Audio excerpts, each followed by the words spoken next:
Hello guys, welcome back to our channel, and in this video, I'll be showing you how to create a Slack channel or group chat. So, let's start.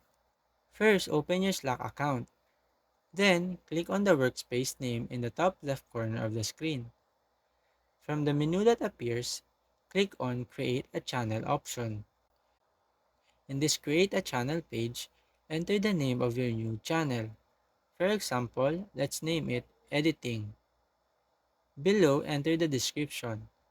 It is optional, so you can put nothing in this box.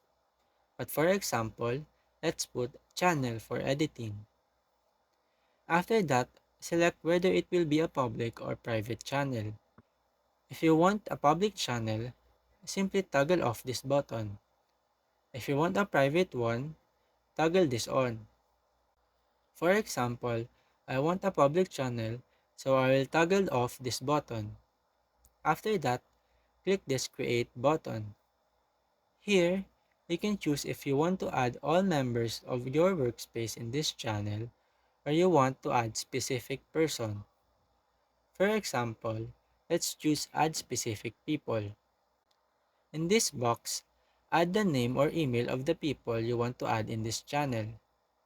If you still don't know who to add, you can skip this step.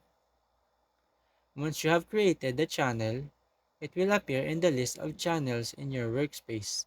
And you and any team members you invited will be able to access it and start using it to communicate and collaborate. So that's it for our video. If you wanted to know how to create a Slack channel or group chat, that is the easiest way I know how. I hope you find this video helpful, and if you do, kindly give us a like and subscribe to our channel. Thank you very much, and I'll see you on the next video.